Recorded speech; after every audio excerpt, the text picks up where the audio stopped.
Avqustun 7-si 2026-cı il tarixində Yaxın Şərq və Cənubi Asiya regionlarının taleyini dəyişdirə biləcək tarixi bir hadisə baş tutdu.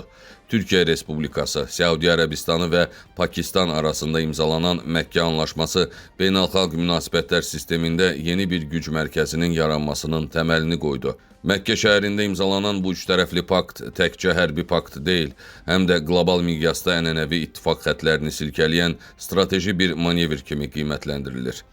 Məkkə sazişinin təməl qoyucu prinsipi birbaşa kollektiv müdafiə mexanizminə dayanır.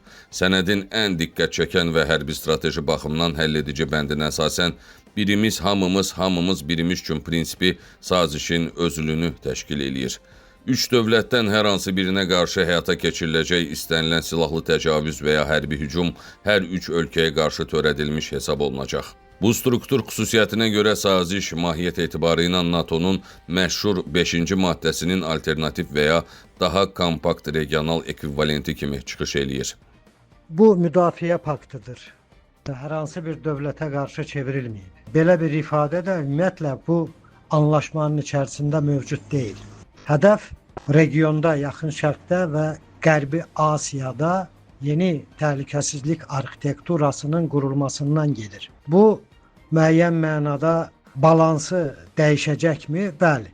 Çünki bir tərəfdə güclü ordusu, nüvə silahı olan Pakistan, digər bir tərəfdə çox güclü orduya malik, o cümlədən son illərdə ən yüksək səviyyədə inkişaf edən hərbi sənaye kompleksinə məxsus qardaş Türkiyə və digər tərəfdə iqtisadi cəhətdən, maliyyə cəhətdən qüdrətli Səudiyyə Ərəbistan. Bunları üst-üstə gələndə ciddi bir güc mərkəzinin yaradıldığını ifadə etmək olar.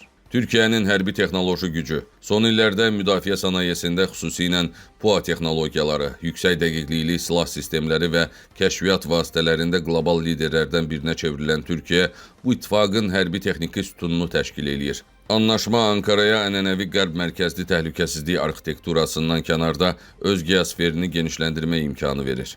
Pakistanın nüvə imkanları. Pakistanın bu paktda yer alması məsələnin həssaslığını və çəkisini 1-ə 5 artırır. Pakistanın malik olduğu strateji hərbi imkanlar və nüvə potensialı blokun ümumi hərbi güc əmsalını maksimum səviyyəyə qaldırır. Səudiyyə Ərəbistanının maliyyə və coğrafi mərkəzi.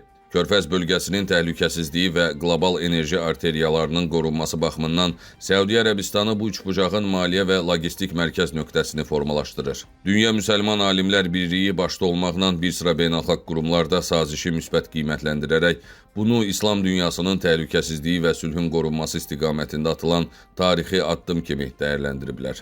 Eyni zamanda bu həm də artıq tamamilə regiondan kənar ölkələrin müdaxiləsi və sifarişi ilə hər hansı bir hadisələrin spontan olaraq yaranmasının qarşısını ala biləcək ciddi geosiyasi vəziyyət yaradır. Yəni dönənə kimi əsas təhlükəsizlik amili olan ABŞ-ın mövqeləri zəifləyir. İstər Yaxın Şərqdə, istər Qərbi Asiyada. Eyni zamanda bir də nəzərə alın ki, bu pakt toplumu müsəlman olan ölkələr arasında imzalanır. Və bu son rəqəm deyil. Düşünürəm ki, digər ciddi müsəlman ölkələri də tədricən bu pakta qoşulacaqlar. Rəsmi dairələr tərəfindən verilən açıqlamalarda sazişin heç bir üçüncü dövləti və ya hər hansı xüsusi tərəfi hədəfə almadığı xüsusilə vurğulanıb. Əksinə, paktın əsas məqsədinin bölgədə sabitliyi qorumaq, terrorizmə qarşı mübarizəni gücləndirmək və regional təhlükəsizliyi möhkəmlətmək olduğu bildirilib. Həmçinin qeyd olunub ki, saziş qapalı klub deyil və bölgənin digər dövlətlərinin də qoşulması üçün açıqdır. Yəni bugün hər kəsə barmaq silkələyən və yaxud da ki, bir barmaq işarəsi ilə bütün dünyanın oturub qalxmasına vərdiş edənlər artıq yeni bir geosiyasi vəziyyətlə, reallıqla qarşılaşırlar. Və qarşılaşdıqları güc mərkəzi də toplumu müsəlman olan dövlətlərdir.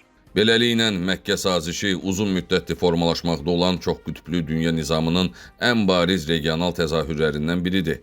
Türkiyə, Səudiyyə Ərəbistanı və Pakistan kimi ağır çəkili regional oyunçuların təhlükəsizliyi və müdafiə sahəsində tam inteqrasiyaya səy göstərməsi gələcəkdə Yaxın Şərq və Cənubi Asiya xəttində həm hərbi, həm də siyasi tarazlıqları kökündən dəyişəcək yeni bir eranın başlanğıcından xəbər verir. Mirzə Altay, Əli Məmmədov, Medialog üçün.